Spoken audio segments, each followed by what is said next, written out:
এই বিফ তেহারিটা খাওয়ার পরে আমি এটার একদম ডাই হার্ট ফ্যান হয়ে গিয়েছি। এই তেহারিটা এত বেশি মজা ছিল। এইটা আসলে আমি একটা বড় ভাইয়ের রেকমেন্ডেশন এখানে আসছিলাম, তো এসে দেখলাম যে তেহারির খুব ভালো একটা স্মেল বের হচ্ছিল।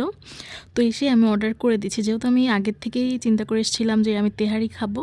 তো আমি এক প্লেট তেহারি অর্ডার করেছি। তেহারির প্রাইস ছিল 150 টাকা। আর এখানে নল্লি তেহারিও ছিল, বাট ওইটা না তখন আমার চোখে পড়ে নাই। যখন আমি ভিডিও এডিট করছিলাম তখন এটা আমার চোখে পড়েছে। যদি আগে চোখে পড়তো তাহলে হয়তো বা আমি ওই নল্লি দিয়েই তেহারিটা নিতাম। আর এখানে সুন্দর বড় করে একটা মেনু কার্ড দেওয়া আছে। তবে এই তেহারির সাথে খাওয়ার জন্য এদের এখান থেকে একটা চাটনি দেয়। চাটনি দিয়ে খেতে এত মজা লাগে।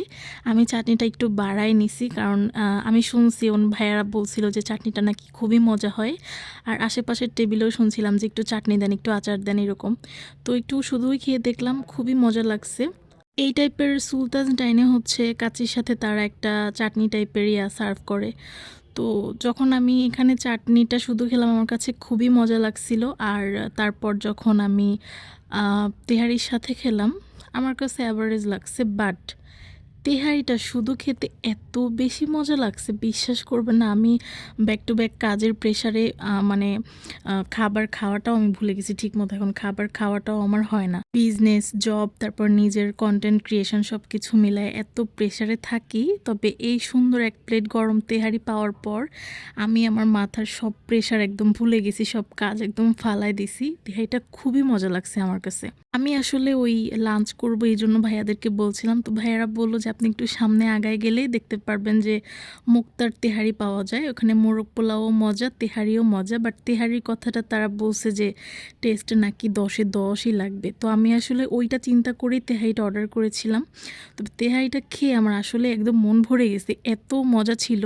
মেবি তেহারিটা রান্না করা ছিল সরিষার তেল দিয়ে। সরিষার তেলের সুন্দর একটা স্মেল পাচ্ছিলাম, যেহেতু লাঞ্চ টাইম আমার পেটে অনেক ক্ষুধা ছিল। আর এই তেহারির সাথে হচ্ছে তারা সালাদ হিসাবে লেবু, কাঁচামরিচ, পেঁয়াজ এগুলো দিয়েছে। আর আশেপাশে এত ভিড় ছিল, আমি জানি না আসলে মাসের আজকে প্রথম দিন, মানে জানুয়ারির 1 তারিখের ভিডিও এটা। তো ওই দিন আসলে অনেকেই দেখলাম যে এই দোকানটাতে খাবার খাচ্ছে। জানি না, হয়তো বা এটা জায়গাটা খুবই ফেমাস। আমার এটাতে আজকে প্রথমবারই আসা। আমি মানুষের রেকমেন্ডেশনে এসে আমার অনেক ভাল লাগছে। তো যেহেতু আমার ভাল লাগছে তার মানে আমি ভিডিও করবো, আর দ্যাটস ওয়াই আপনাদের সাথে শেয়ার করা। আমি আপনাদেরকে হাইলি রেকমেন্ড করব এখানে একবার হলেও গিয়ে খেয়ে দেখবেন। তেহারিটা খুবই মজা। তবে একটা জিনিস আমার কাছে একটু খারাপ লাগছে, সেটা হচ্ছে তাদের সার্ভিস বলতে আমি একটা ছেলেকে বলছিলাম যে পানির বোতল দিতে, ওটা দিয়েছে লেট করে।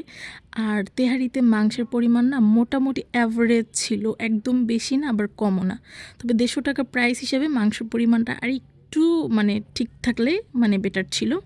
যেহেতু তেহারিটার দাম অন্যান্য জায়গার তুলনায় একটু বেশি, এটা আমার কাছে এত মজা লাগছে আমি যার জন্য কিন্তু 1 কোয়ার্টার আবার নিয়েছি। মানে তেহারি খেয়ে না আমার পেট ভরছে, বাট মন ভরতেছিল না। তেহারিটার এত সুন্দর টেস্ট, এত সুন্দর স্মেল। আমি যাই হোক, আমি আপনাদেরকে একবার হলেও হাইলি রেকমেন্ড করবো আপনারা এই দোকানে একবার হলেও আসবেন। আর এটার লোকেশনটা হচ্ছে রামপুরা আবু সাইদ মার্কেটের একটু সামনে গেলে যে কাউকে বললেই হবে যে মুক্তার তেহারি ঘর কোনটা। একবার হলেও ট্রাই করে দেখবেন।